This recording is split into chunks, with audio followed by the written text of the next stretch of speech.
Hi, and welcome to another episode of Intersections Policy, Program, and Practice Exchange. My name is Elisa William, and today I have the pleasure to be talking with Executive Director of Mental Health America Dutchess, Andrew O'Grady, and Professor of Psychology and Director of the Center on Aging and Disability Policy at Mount St. Mary College, Dr. Larry Force.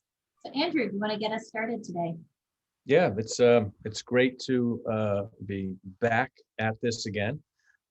We thought we'd start off this session, this season, just ourselves, kind of talking about what our theme might be going in, which is reintegration after COVID. And it's been an interesting period of time. They say that prolonged exposure to something negative can impact you in a very negative way, and that's kind of what leads to PTSD type symptoms. And PTSD symptoms are anxiety and depression and kind of all the subset of diagnosis that somebody might experience. And we as a country, depending on how much you wanted to embed yourself in the news cycle, have been inundated since the beginning of COVID and even before. And this will not be a political conversation, but I found myself glued to the television because of politics. And I think a lot of people got sucked into that. I never needed to care what the president or what was happening in Washington every single day. I could go a week without thinking about it. All of a sudden, for 4 years, every single day, I'm trying to figure out what happened and listening to propaganda. But then COVID happened, and we're being shown graphic images down in New York City to begin with of hospitals being overwhelmed, and the news has its way of probably making things a little worse than they are. COVID was very serious and is very serious. It remains very serious, and the variants are very serious. So I encourage everybody to get vaccinated. But again, and that shouldn't even be a political type statement, but it seems like it is, right? So we're in a weird world. But I think people were exposed to this stuff, and especially now they were home. All of a sudden they had to stay home, and we're going to talk about that a little bit. And what happens when you're home? Now you're really listening to this stuff all the time. You're embedded in it. You don't have the distraction of work, and we can talk about that a little bit as well. I just met a young guy the other day, and I did an evaluation on him, and he whether he was accurate or not, he said, I have some deep down father issues, and my father wasn't around, and it was very difficult, and I knew they were there. And then COVID hit, and I'm home all day long, and I don't have the distraction of work where I was working 12 hours a day. And without that distraction, what am I thinking about? I'm going to those issues, and I found myself drinking more. I found myself smoking marijuana more, and self-medicating, basically, so he didn't have to think about all these, what he called father issues. So a young guy, I'm 25 years old. So there's a lot going on with everybody, and I'm glad that we're a voice in this whole process, and I'm glad that people can tune in and hear that their experience is not something that's unique to them, that so many people are going through this kind of stuff. And Larry, Dr. Force, and I have heard it. Elisa has heard it. We've heard it from a lot of people in this journey. And now we want to try to do our very best to help people kind of get back at it, and get past the fear they might have of doing that. So anyway, I'd like to turn over to my good friend, Dr. Larry Force, for a few thoughts. Thank you, Andrew. And thank you, Alyssa, for stitching this together. As indicated, my name is Dr. Larry Force. I'm a professor of psychology at Mount St. Mary, and I'm a director of a Center on Aging and Disability Policy at the college with my dear friend, Dr. Kahana. Andrew and I have known each other for 30 years. COVID comes in, we start talking, other projects I'm involved in. We had no other place to go but go virtual. So we put together a Zoom platform, was successful. We did it in another arena, was successful. And I contacted Andrew and said, what do you think? And here we are, well beyond what our expectation was. We figured we'd start off local, it ended up going statewide, then it ended up going nationally. Then we ended up having guests, and we'll continue to have guests internationally. Personally, on a personal level, it was easier for me personally when we were completely quarantined. because that was I have somebody, I have my little co-therapist here who's going to start barking in a minute. Okay, Ryder. But the fact that, come here, Ryder, come here. But the fact is, it was easier for me because it was more predictable, and I remember the first time I heard that Italy was shutting down. I'm like, how's that? What are you talking about? Italy shutting down? Or a friend of mine taking the lead and saying, two friends, that they were going to quarantine for 2 weeks. I'm like, what are you talking about? I mean, isn't that a little, isn't there a little bit more, what are you talking about? And you know what? We quarantined for close to a year, if not more. And then, then the mixed messages, come on back out, stay away, come on back out, wear your mask, come on back out, now get vaccinated. And then, as you indicated, the whole political nonsense that was such a distraction on both sides. And, and now here we are, now they're clapping because New York City is wide open, stadiums are open, the whole bit. But this re-entry, as you talked about, people that have been exposed to things that are very difficult, what do you walk away with?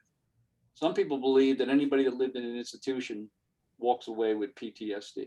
Anybody that worked in an institution walks away with PTSD. I remember I worked in institutions for years. I remember sitting in a Starbucks a couple of years ago, and in comes this guy, and I know him from somewhere. And he's got a long raincoat on, he's very disheveled, and he's kind of like a little mumbling to himself. And then it hit me who he was. He was a psychologist I used to supervise in a state institution. And then I started to think, as this is going on, what happened to him? Because it looks like he's emulating, he's like mirroring the behaviors of the clients that we serve, and here he is, actually doing the same thing. Andrew, you and I have had discussions, professional and personal, about people that raise their hand and say, I'm a little concerned about coming back. And it's not that they necessarily need psychotherapy. They need practice techniques of how to go about re-entering. I was a first responder. Come here, Ryder. I was a first responder. And I don't know, probably 3 years later, I was down in New York City at a conference, and fire trucks start to show up, smoke's out in the street. And it was like, you always talk about flashbacks. You really know what it's like until you get, when you get one. I mean, all of a sudden it was like, the smoke in the street, the fire departments, it was like a flashback, of all those experiences, and now people, but the interesting thing is, you talked about, sometimes those experiences build up resiliency, families that have children with special needs. We find out that they don't totally disengage, because they're still needed. Sounds like burden, but when we catch up to those people in their elder stages, they're less depressed than the general population because they're still needed. And this social isolation stuff that happened, I think it'll be a benefit because it'll teach us how to go about dealing with social isolation as we get older. So I think some positive strategies came out of this. And you can see that I'm well knowledgeable when it comes to psychology, but I'm really bad at dog training. Okay. You can see that. But I think, go ahead. I was watching the news yesterday, and they talked about, it was a financial channel, and they were talking about having people come back to work. And they were talking about the banking industry, not so much our local branches, but the money market industry and the hedge funds and all those things. And I guess one of the hedge fund directors was saying, you're getting back to work, and if you can't come back to work in the office because that's what we all need, then you might want to look for another job. And this guy's point was, well, that was short-sighted because people are being more productive at home. And then I started thinking about that as a society, there's been a big shift since I was a kid in the 70s and 80s, where we had dinner every single night at home. Mm-hmm. Even my parents both worked, but for some reason, a priority was everybody sits around the table for dinner. Mm-hmm. And I feel like that's been gone for a long time. And one of the positives that could come from this is that families are, and even if it was only for a year, families were in the house again together. People were in the house and the people were eating together, and it was more of a family united. I bet, I'm assuming that's what came from that. And hopefully we find a little groove there. And like we've talked about many times, hopefully we take what worked from this pandemic and continue to do it, not just go back to the way it was. You know, one thing he said was very interesting. Everybody would say, we should be allowed to work from home. And, you know, everybody said, they'll never work. Your productivity will go down the toilet. Nobody knows if they can trust you, blah, blah, blah. And then COVID hit, and in 4 days, everybody's working. And the technology wasn't there. And then COVID hit, in 4 days, everybody's working from home. And they got the technology magically because, you know, money drives the world. And then they found that, you know, productivity was actually better, and, you know, things were better. You know, in my field, you can't really do that. We're working with people and lives, and you have to be present with them, I believe. But there's a piece that hopefully we will be allowed to go forward using some of the technology we learned is available to us, and some of the new technology that's been born from this pandemic. It really is lessons learned. I mean, I Yeah. remember March and April, you know, the first time we were, you know, quarantined. By April, I mean, I was in the groove. I was putting in 10, 11 hours a day, sitting right here where I am. Okay. Leaving to get something to eat, something to drink, walk around, but coming back. And then, you know, because that's what you did, because there was nothing else to do. You know, we were talking offline, the three of us, before we went on, about, you know, some of the support groups, the AA support groups. I have a friend that's very, very pleased about the fact that she attended AA meetings every day, and a lot of them were international because of the fact that it opened up, you know, and that's one of the themes that we talked about. Although we're quarantined, we are still here. We are still present. Your organization and organizations similar to yours, still present, still open, you know, and the fact is that, okay, now what? Will we go back? There's no going back. And I'm not sure if I want to go back. I mean, the hybrid thing, I love the hybrid stuff. Yeah. You look at all the work and the discussions we've had, you know, about this digital mental health platforms that are out there now. I mean, they were like in the background. All of a sudden, you know, I had a conversation with Dave Brinkerhoff, and he's holding up an article from the New York Times about, you know, digital mental health is real therapy. Mm-hmm. You know, the fact is that, you know, you can embed it in your life. Yeah. 5 years ago, family member comes up from the city, tells me Monday at 2:00, tells me in the morning Monday that, you know, he has an appointment with a counselor at 2:00. I said, what train are you taking back? He said, I'm not taking a train back. I said, I'm meeting the person on, at that time it was Skype. And now, you know, and I remember you, Andrew, coming up with the example that there was a time when I would see clients on a virtual platform, and I've been doing it occasionally over the course of maybe 3 years, always using doxy.me because it's a HIPAA compliant platform. And you held up your phone and you said, now with COVID, people can see each other on FaceTime, you know, without the regulations. And, you know, that's another thing too. I hope that the regulators, the policymakers, the program developers are sensitive about the fact is that we've shown that we don't need that the stringent regulatory oversight. No, you definitely don't. I mean, You don't. You don't. I mean, that's the thing that, like, who maybe I'm naive, but, you know, I could talk to my father on FaceTime and have a conversation. It's very personal to us. I wouldn't want other people to have hear that conversation. So why would it be any different with a client? And and who do we really believe there's some evil guy in his parents' basement, like, you know, trying to listen in to my FaceTime conversation with a client? Who cares? Like, you know, I just think we got so overregulated. And I hope they keep it that way. You know, we're a very litigious society. So I'm sure there was one scenario that was just horrible for somebody. And all of a sudden, everybody has to follow a new set of guidelines and rules because of some rare thing that happened. But I just really do hope that we are able to just be people and easily communicate with each other. And that doxy.net and other sites like that, you have to make an appointment, you have to sign in, you have to fill out all this stuff. It's cumbersome. Not as cumbersome as getting in a car and driving to somebody's office and stuff, but it's cumbersome in other ways.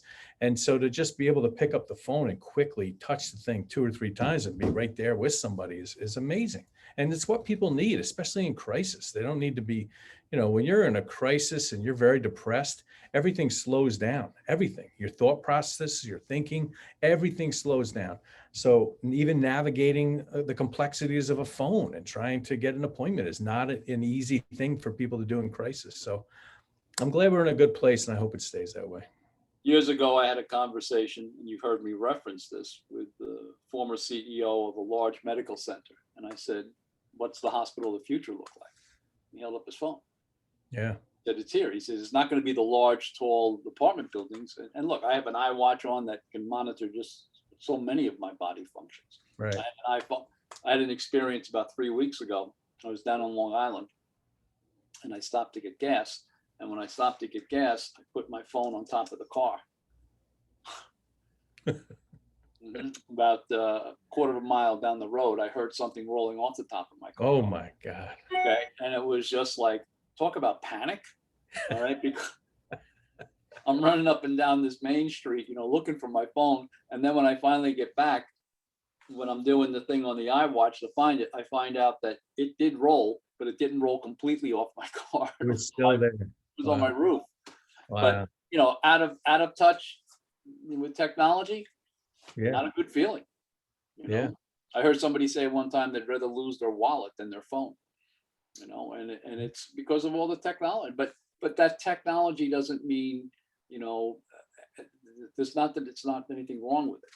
My friend Jeffrey and his mother, even Jeff Kahana, they're looking at intergenerational testing now, teaching teaching elder people when it comes to the use of technology. Mm-hmm. And we talked about it. And one of the things that's always been a problem is that, well, not everybody has access to the internet. Understood. Okay, understood. You can't solve all issues, but the recommendation is, let's look at the public libraries. Let's look at the public libraries as a community hub, because the public libraries have access to internet. Yeah. And I think that more and more, as we go on, it's going to be amazing to see what we really can do with the support of technology. I'll leave you with this. I tell my students, you need to do 2 things in working with a family: bring your heart and bring an understanding of technology. If you can only bring one, bring your heart. But the fact is, you can't act like this doesn't exist. Well, those students you think we're connected to our phones? That's just part of their body. That's part of their heart. So my students could land a lunar module on their iPhone. It's true. Because I still need paper. If I put this thing here, and Alyssa knows this over the course of years. I've wrestled with the Franklin plan of the thing. I went through that whole, internal debate, and I've come to, a good space with it. The planner I use is a planner. I leave it on my desk. I don't carry it with me. And this I use as a scheduler. I don't write appointments down in my planner anymore because this is so portable. Yeah. I don't know if you do. Do either one of you do shared calendars? I don't do that. I do it with my assistant. She knows where I am and what I'm doing. And she can add things into your Can calendar. add things into it. Yeah. Look at the beauty of that. How That seamless. doesn't always work out when I'm about to tee off on the first tee, and I realize I have on a Saturday or Sunday morning. So look, what the theme was. The theme is re-entry. We're five weeks on, 3 weeks off. Today we're starting. Over the next 4 weeks, 5 weeks total, it's all going to be about re-entry, addictions, and recovery. And you're going to hear some really interesting voices from the lived experience, from the policy program side. It's going to be great.